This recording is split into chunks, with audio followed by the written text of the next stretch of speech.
What's good, everybody? It's your boy JSenpai-X4 here, and today we have another episode of the JSX4 animated VTuber series.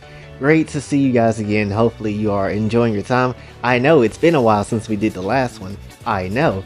Tell you what though, it's kind of difficult making stories. Granted, I usually don't have a hard time doing this, but when it comes to this type of story and doing it in this type of form and this type of way, it kind of gets like, wait, where do I want to take the story actually? Because it kind of gets a little rough in my mind in some places. So I might have to throw a screwball in my own brain just to kind of keep the story interesting. Because I want the story to be a very long one. Honestly, I wouldn't mind if it lasts for some years, honestly, to get through to the story and just have different arcs as we go. So that's also one thing that I kind of do plan and hope that you guys will be interested to see how this story plays out for a long time. Also, we do have 5 likes on the Metamorphosis video, over 5 likes really, and so we will be saving Saki in Koikatsu form. Obviously, I did say also I will get to clap, so I will be clapping Saki, but we are going to be saving her nonetheless when it comes to the Koikatsu story. It will be more so an OVA than an actual episode, so keep that in mind too, but still it will be canon. And also, as I usually say, thank you for the support on the series, and I'm honestly happy that a lot of y'all like to watch this and enjoy your time watching it. Only 2 Twitter threads this time, no Act 3 this video because I'm still trying to plan and figure things out, but hopefully with enough time I'll be able to figure out another part of the story so we can get through it and have more fun with our lovely lewd boy here. So without any further ado, let's continue onward with episode 5. So the episode starts out with basically me passing out still because Junko took every bit out of me when I was smashing her because, you know, I thought it was a good idea to confront her for whatever reason. I'm a dumbass, in case you haven't seen the last episode. But in the start of this one, pretty much, I'm just in a void, don't know where the hell I am. I'm pretty much dead. I'm dead as hell, and I don't know what's going on. And then, essentially, all I hear is a faint voice behind me. I can't move, and I can't turn around to see what's going on, but I hear someone behind me. And if y'all see that hair, oh boy, you already know what's gonna happen. You already know who's that. You already know. But for the people that's new, you don't know, and you haven't seen the video where I introduced this character, you will soon. You will soon. But she's pretty much going on saying release, release, and kind of repeating that over and over again. And I'm just like, who are you? Keep in mind, this universe. Keep in mind, we haven't met in the story yet, so while I do know who this is, we haven't met in the story yet, obviously, so just keep that in mind. We don't know each other. So on the outside of my dreams, I'm just pretty much sleeping at this point because I'm still knocked out and, you know, the despair hasn't fully left me yet, but it's starting to go away pretty much.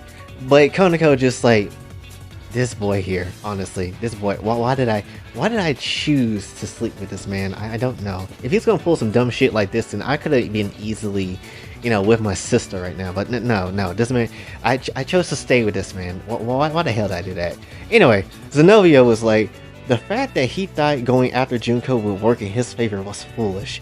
And Koneko had to agree, just be like, yeah, he's an idiot sometimes, but he's my idiot. I wish I could just take his despair and put it in me so he doesn't have to go through this. And that's just so sweet of Koneko. Honestly, I feel like she would say something like that. I feel like she would, and then probably immediately regret it because it's hell. So let's not give her that. Let's not do that. Let's not. I don't want to see my cat girl get tortured. Anyway, Zenobia goes on to say, be like, even if that was possible, it'll just put you in pain. Then it would never get solved. And Koneko was like, but there has to be a way, right? At this point, anything that could help him? It's starting to feel hopeless. And you know, when that hopelessness starts to come in, that's when the despair is slowly starting to get planted. Shh, despair Koneko? Maybe, who knows? But anyway, that's when when Koneko finished her sentence, that's when thought ass Mukuro comes in, soldier boy ass Mukuro, or should I say soldier girl Mukuro comes in, cranking with that you and try to see what's going on with the entire room here. And so she's like, I'm sorry for the intrusion. Like she's some rich Fansivas, and who the hell are you, Mukuro? Who the hell are you? Anyway, Zenobia's just like, Mukuro. And Konoko's like, the skank that sucked off my man. That's my girl. That's my girl. Talk your shit, Konoko. Talk your shit. You already know. You already know. You already know. Anyway, Mukuro pretty much is like, that was Junko forcing me, even though it was pretty good. And Konoko like, I'm gonna punch her in the face. I don't even blame you. Honestly, Konoko's like, honestly, if you even watch a High School DxD, any moment of High School DxD, you already know Konoko is already ready to throw some hands. You already know when it comes to her man, she's already ready to throw some hands. But not no Issei though. Not no Issei. She ain't ready to throw no hands for no Issei. Issei can get stopped out for all I care. Not that. I don't acknowledge that universe. Hell no. No, not exactly. That's not what's gonna go down. Me, of course. Yes, absolutely. That's Chatterer. But what's his face? Nah, that's not possible. She's like one of your homegirls from the hood that you gotta hold back from beating someone's ass. Honestly, that's how Konoko is sometimes. Anyway, Zenobia is just like, what do you want? If you come to feast on Jay, I think you should wait until he's rested up. And so Mukuro's like, I didn't come here for that. Junko doesn't want a baby with him. She wants to destroy the safe haven and get him to do it so she can rule over his mind. And then, you know, what? What? Why? Why would Mukuro come out of nowhere and just say that? Why? Is this some type of trap? Is this some type of nonsense that's going on here? Or is Mukuro actually trying to be nice? Like, what? That makes no sense for Mukuro to say this. Anyway, Zenobia is just like, what? Why? She'll die if she does that. Which, quick mention, yes, if I lose the safe haven and something happens to me where the safe haven is lost, everyone dies. That's literally how it goes. There ain't no possible way you can avoid that. So even if Junko were to find a way to figure it out, there's a possibility where she might not be able to figure out how to control the safe haven in time and die pretty much. So, and I don't think that would be too much of a problem for Junko, honestly. I feel like Junko could control the safe haven if she is fast enough and smart enough and to be able to do it. So I wouldn't put it past her that she would take control of the safe haven, but definitely Junko would have to act fast if she wants to destroy the safe haven or something like that, or take it over if that's what she wants to do, honestly. Mukuro is like, I imagine she will have a plan. And so Zenobia just sitting there in silence. And Mukuro just like, something on your mind? Why tell us this? And Zenobia is asking the obvious question, why tell us this? Junko put you up to it? And Mukuro just like, she doesn't know. But by saying this, I want something in return. Konoko, my sweet, loving cat lady, she's just like, bitch. I'm like, that's my girl, honestly. Zenobia is just like, that would be, what do you absolutely want right now? And so Mukuro took off her clothes, well, mainly her bra and skirt, and pretty much was like, I want to bear his child. What is with everybody trying to go after my seed? Like, bro, no, that is not absolutely what happens. First, you talking about first Junko talking about she want to have a despair baby with my ass, and now Mukuro talking about something she wants a soldier baby. What is happening? Why is the two twin sisters of despair out here going after my own self? Like, do they want some of this fox goodness? Do they want some of this dark meat? Like, I'm more than happy to supply, but if they weren't so evil, maybe it wouldn't be so bad. I'm just saying, why is all this happening to me? I'm not even trying to have no kids right now. Why is this happening? Anyway, Zenobia's like thinking about this and just looking at Mukuro like, really, bitch? But at the same time, she just goes on to say, I don't see why not. And Konoko's freaking out. She's like, Zenobia, what the hell are you doing? What is with your baby making brain? What is wrong with you? And that's pretty much what Konoko's mind is going to. And I don't blame her. Why would she say yes? Why? Anyway, Mukuro's like, that's wonderful. As soon as he recovers, I'll receive his seed. Well, I'll be off now. Let me know when he wakes up. And she just dips. Like, that was the easiest negotiation I ever seen. Also, a negotiation against my will. I'm about to get reverse McDonald's repaid. Anyway, Konoko just like, why would you? And then Zenobia just interrupts my cat girl. And honestly, I would start some nonsense with someone if they try to interrupt Konoko at all. Let my girl finish her sentence. But since it's Zenobia, she's like literally my second favorite waifu of all time, then I would totally be absolutely okay with it because, you know, Zenobia's hot. Why not? Anyway, Zenobia's just like, "You think I said that without a idea?" And Konoko's just like, "Do you really have a plan?" And Zenobia just pretty much goes on to say, "If someone wants to be a mother, they should do it for the right reasons, not for anything else. Trust me, I want a baby too. Just not like that." Which says a lot coming from Zenobia, considering if you remember High School DxD New, she always wanted to go through some baby making process, but now she's like, "Yeah, I still want a kid, but I'm not gonna try to go through it with some weird ass means of doing it, right? That's not how I'm gonna go for it if I decide to sleep with Jay or something like that." She's being mature about it. Konoko's just like, "What do we do now?" And Zenobia's like, "Rias and Demia. Let's ask them." So we head on over to the Occult Research Club building, and we see Rias and Demia standing there. Which, if you don't know who Demia is, and I wouldn't be surprised if you don't know, basically Demia is the witch waifu from Interspecies Reviewer on episode 10, I believe, which they went to this Disneyland kind of place where it's just that one witch lady and they can do anything they want to, and it gets really crazy, and I do mean they can do anything. If you watch that episode 10, you know exactly what I mean when I say they can do anything. Even some worse situations happen with some of her clones, and somehow she's just absolutely okay with it, which that's kind of crazy.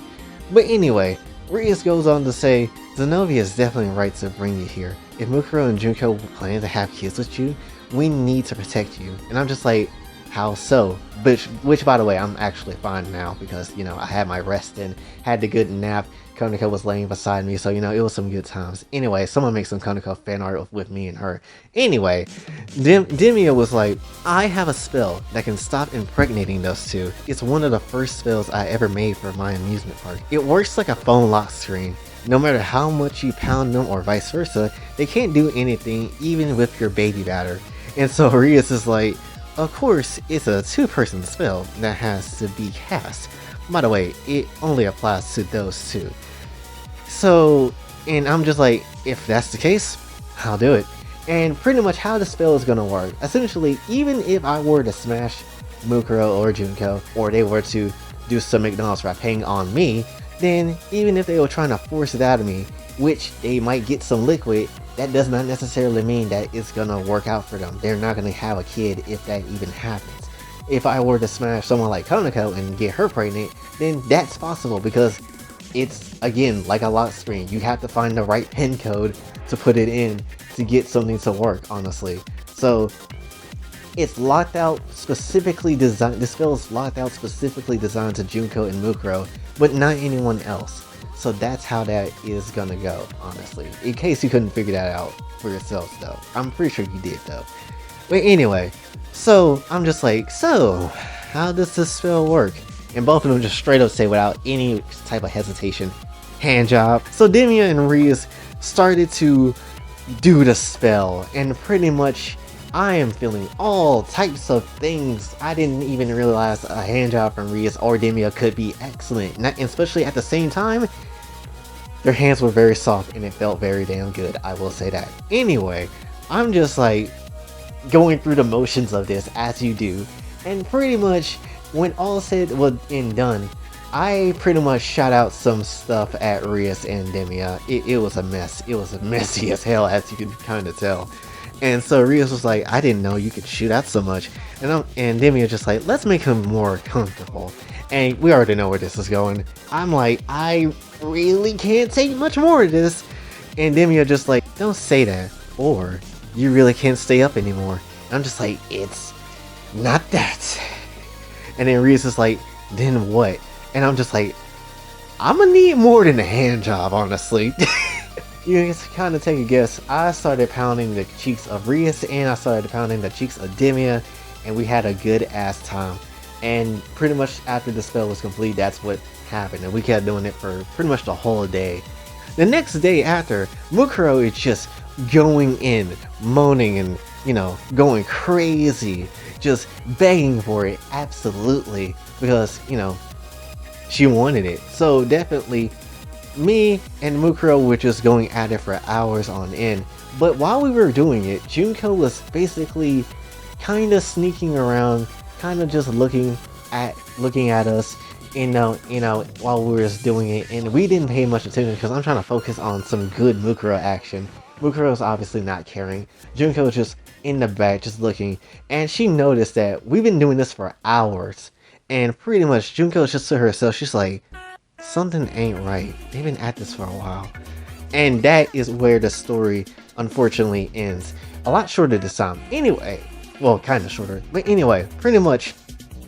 I had to stop it right there, mainly because I didn't know how to continue the story without going into something unnecessary, while going into something that rushing the story, because I kind of already have a plan of how I want to end things a little bit, well, at least for this arc, but I didn't want to go ahead and rush it out and try to make that forcibly of the story. I want to at least try to develop some characters, honestly, and I honestly would like to try it just because for those that do know, I am trying to write an anime and try to make one for real, and I do want to see if I can make a character pretty good when it comes to writing. So, this will be also this series is also a test and see if I'm really worthy to be able to write and create an anime on my own. Hopefully one day that I'll be able to do for real. So, this is also a test. So most likely you're gonna see more of like Lumine and Chiaki and maybe Bakoto or Toko, and have stories about them too, while we are getting somewhere, and maybe a screwball along the way that might, delay the plan of Junko for all we know. Who knows? Just trying to see what happens and see what you guys like, honestly. So yeah, that's pretty much what I wanted to do for this one. So hopefully you did enjoy the story. If you did, be sure to like, share, subscribe, hit the bell notification on your way out. Also follow me on Twitter, TikTok, and like to donate to the channel. Patreon and Ko-Fi is available as well. And until then, this is your boy Jay, signing off. Have a blessed day. Baby, say my name as if you got a fucking clue. Always caught up in the moment, not condoning what I do. I've been messing with my chemistry to find the better me, putting thoughts up on the page in hopes that you could get to me. Been this way since legit, my brain couldn't quit. Running from my issues, roll the pain in a spliff, fade away every hit. Nobody needed me, too afraid to commit.